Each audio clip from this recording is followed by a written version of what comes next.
청자 여러분 안녕하십니까. 인문학으로 여는 오늘 2013년 5월 27일 아침에 인사드립니다. 전 김용민입니다.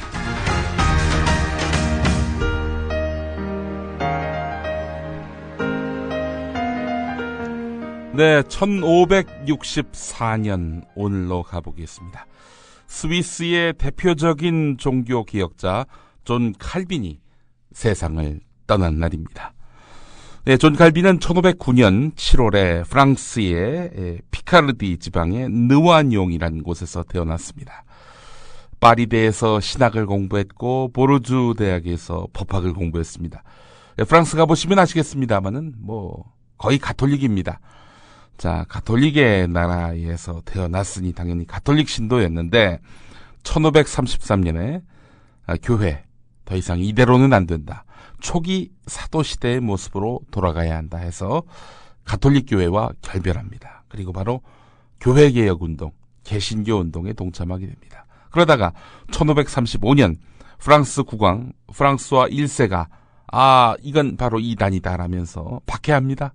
자, 이단 소리 들으면서 더 이상 프랑스에 머물 수 없었겠죠. 스위스로 건너갑니다. 거기서 종교개혁 운동을 계속 이어가는데 이 와중에 칼빈의 대표적인 저서인 기독교 강요가 나옵니다. 예. 자, 이 칼빈의 사상하면 바로 예정설이죠. 예정설. 쉽게 얘기해서 너는 정해진 운명이다. 태어날 때부터. 아무리 네가 열심히 노력한다 한들 착하게 살려고 한다든지 혹은 성실하게 산다 한들 너의 정해진 운명은 이미 있다. 따라서 네가 지옥에 갈지 천국에 갈지 이건 이미 그 운명이 결정된 채 태어난 것이다. 그러니 그런 운명을 거스를 수 없다. 이런 내용입니다. 얼마나 기가 막힙니까? 예. 받아들이는 사람 마음엔 말이죠. 예. 자, 하지만 이런 자신의 운명을 알 수 있는 길이 딱 하나 있었으니 그것은 바로 소명이라는 겁니다. 컬링이라고 하는 거지요.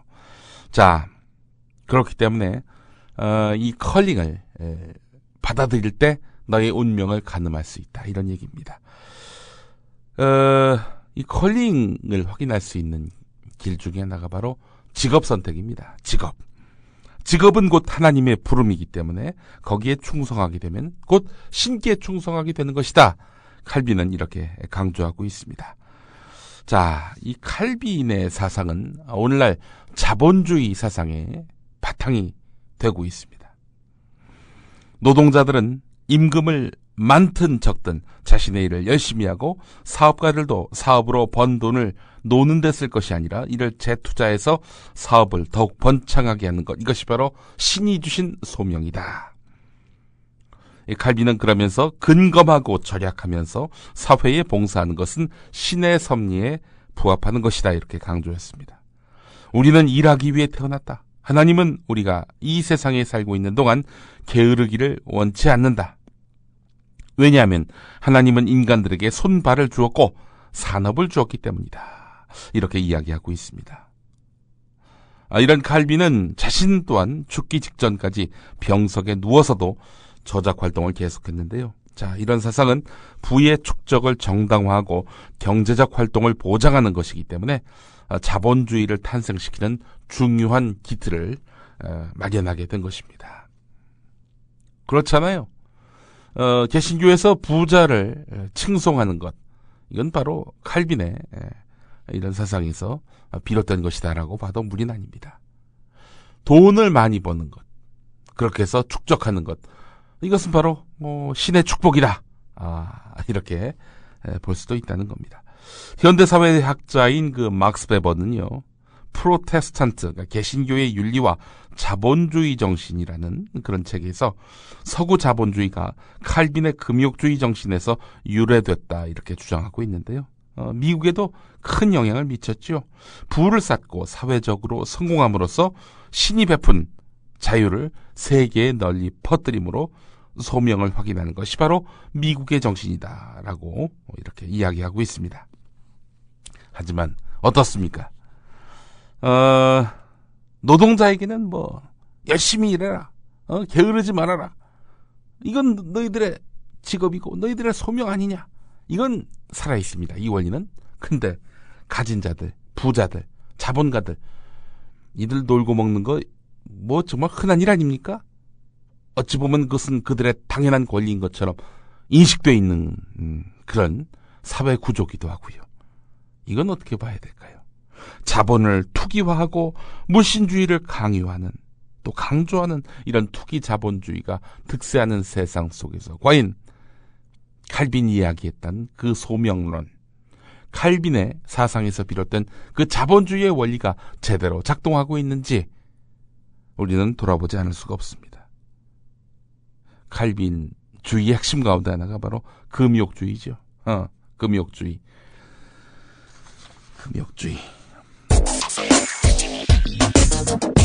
칼빈주의는요, 무조건적인 부의 축적을 찬양하고 지지하지는 않았습니다. 부자의 사회적 덕목. 네, 물론 미국 사회에서는 부자일수록 기부하는 것이 마치 유행처럼, 트렌드처럼 번져 있죠.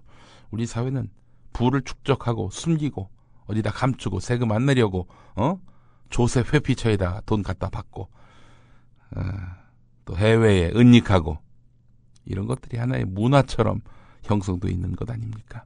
이 천민 자본주의가 어떻게 한국에서만큼은 더욱 두드러지게 뿌리 내렸는지 독초처럼 말입니다.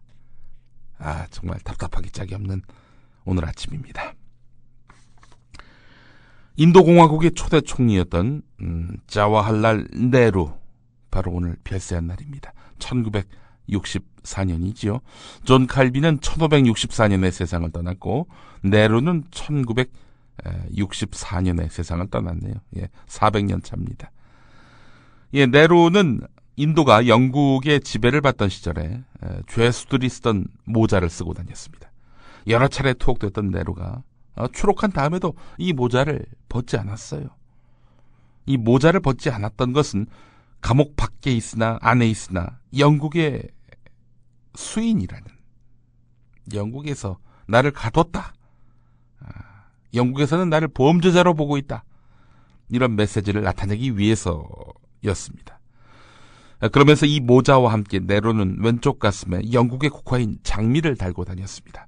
영국의 꽃도 인도에 들어오면 인도의 것이다, 이런 문화적 포용성과 또 우월성을 과시하는 큰 상징으로 달고 다녔다는 겁니다. 독일의 철학자이면서 사회학자인 아도르노는 아우슈비츠를 체험한 이후 시인은 이제 장미를 노래할 수 없다라고 했지만 네루의 장미는 용서와 화해의 장미였다. 경향신문 여적 칼럼에서는 이렇게 이야기하고 있습니다. 그 장미에는 2세기 동안 인도를 지배했던 영국을 용서하고 화해하겠다는 뜻이 담겨 있었기 때문이란 것이죠. 네루의 장미에는 말입니다. 네루의 장미에서 보듯 용서와 화해는 승자의 몫입니다. 증오는 열등감의 표현이며 용서는 우월감의 표현이다 라는 말도 있지 않습니까? 용서하면 또 이분이 생각이 납니다. 재작년 우리 곁을 떠난 김근태 보건복지부 장관, 그분 아닙니까? 여주교도소로 자신을 고문했던 이근한 전 경기도경 대공분실장을 찾아서 당신의 잘못을 모두 용서했습니다라는 그런 말을 생전에 했던 기록이 있습니다. 정말 이근한 하면은 치가 떨리죠. 인간의 존엄성을 말살하고 파괴하고 그렇게 자기를 진리 이겼고 그렇게 수모를 가했던 그런 정말 한때는 악당으로 밖에 볼 수 없었던 그런 인물 아닙니까? 그런 인물을 20년 흐른 후라고 그게 지워집니까? 그게? 그럼에도 불구하고 그 가해자였던 이근한을 용서했던 겁니다. 자, 그런데 이근한 씨, 과연 그는 이 김근태 선생의 용서 어떻게 받아들였을까요? 이근한 씨가 작년 12월에 무슨 출판 기념회를 했었던 모양이죠. 남영동 1985라는 영화의 영향이 컸다고 동아일보 기자는 전하고 있습니다. 영화가 과장됐다. 그때 그 과오는 뭐 나만 한 것처럼 그렇게 비춰줬는데 아니다. 이런 것들을 강변하기 위해서였던 것 아닌가. 이렇게 풀이 됐다는 겁니다. 일단 김근태 씨에게 사죄하긴 했다라고 이야기를 합니다. 뭘 사죄했냐? 기자가 물어보니까 쥐어박으면 안 되는데 그게 내 잘못이다라고 이야기했다고 합니다. 김근태 전 장관에 대해서 쥐어박았다는 겁니다. 쥐어박은 게 고문입니까? 김근태 전 장관은 무시무시한 그런 고문의 기억들을 죽는 그날까지 잊지 못했는데 말이죠. 쥐는 쥐어박았대요. 이런 정말 참 그렇게 김근태 씨를 사지로 내몰았고 또 60대 나이에 이런 보석 같은 인물이 세상을 떠난 거 아닙니까? 누구 때문입니까? 자기 때문이죠. 고문당한 분들 일찍 돌아가십니다. 김근태 선생은 일반적으로 다른 고문 피해자들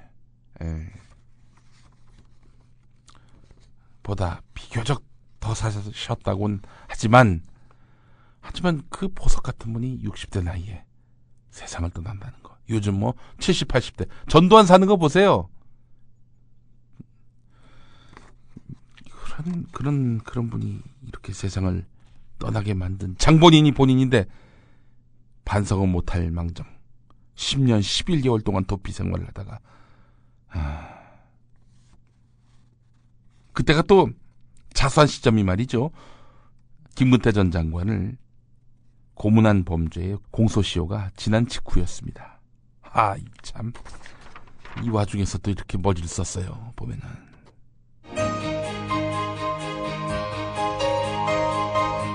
정신과 의사 정혜신입니다. 말끼리 살아야 세상이 건강해지는 거 여러분들 다 아시죠? 말끼리 트이는 세상. 여러분도 조합원으로 함께 만들 수 있습니다. 대한민국 언론의 구원투수 국민TV. 포털사이트에서 미디어 협동조합 국민TV를 검색하세요. 미디어 협동조합 국민TV 같이 함께해요.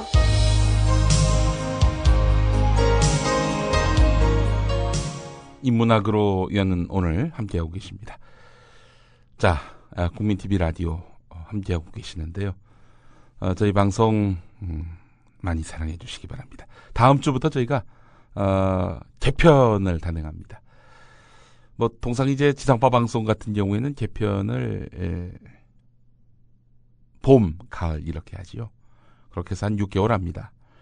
자, 근데 저희는 4월 1일에 첫 방송을 하고요. 이제 2달 지나서 개편을 하는 건데 자주 개편을 할 것 같습니다. 뭐 인터넷 방송의 그 속성도 그렇고요.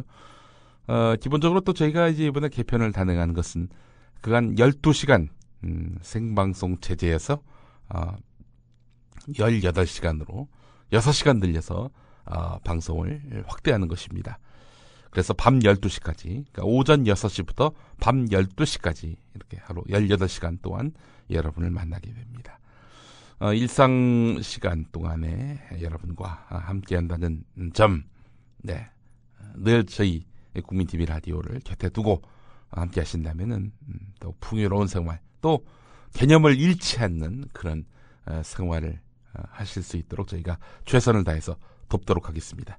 일상에 가장 유익한 것이 되도록 애쓰겠습니다.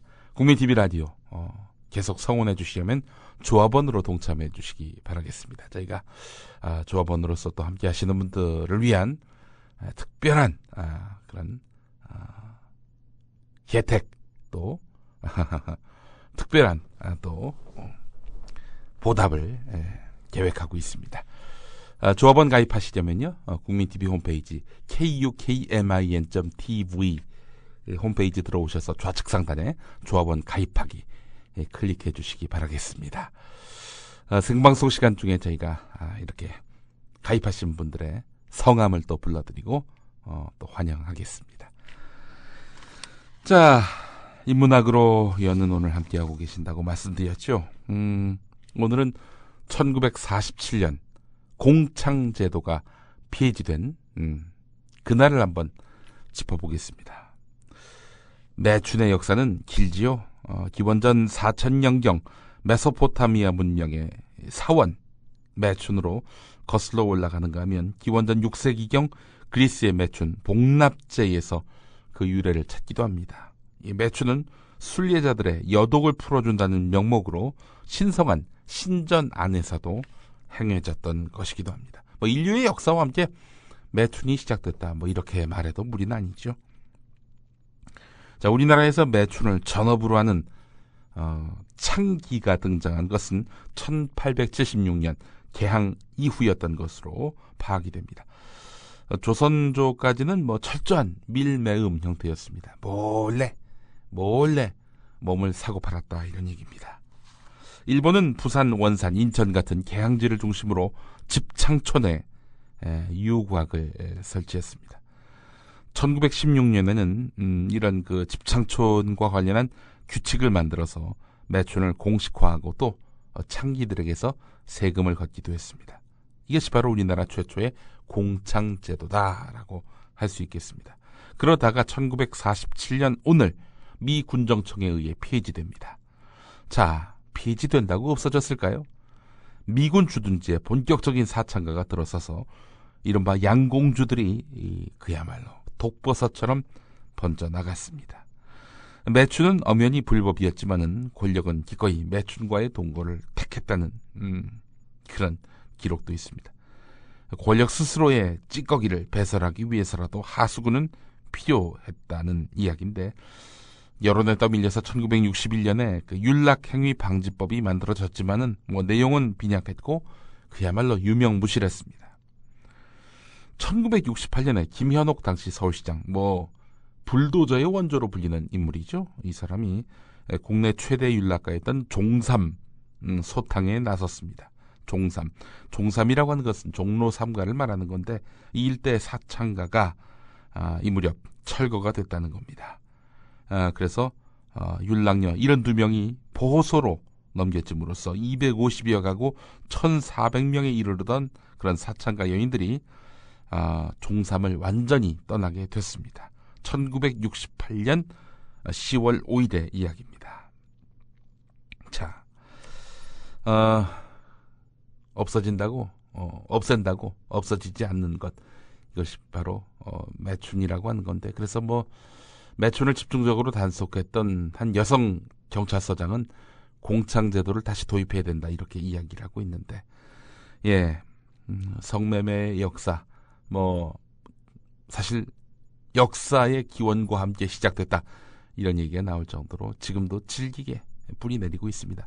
서울 도심에서 몰아냈더니 수도권 주변에서 창궐하고 있다 이런 얘기도 나오고 있고요. 어쨌든 공창제도가 공식적으로 폐지된 것은 1947년 오늘의 일이었습니다. 인문학으로 여는 오늘 마무리하겠습니다. 인문학으로 여는 오늘은 매일 아침 6시에 여러분과 만나고 있습니다. 개편 이후에도 6시 정각에 여러분과 함께하겠습니다. 전 김용민이었습니다. 여러분 감사합니다. 안녕히 계십시오.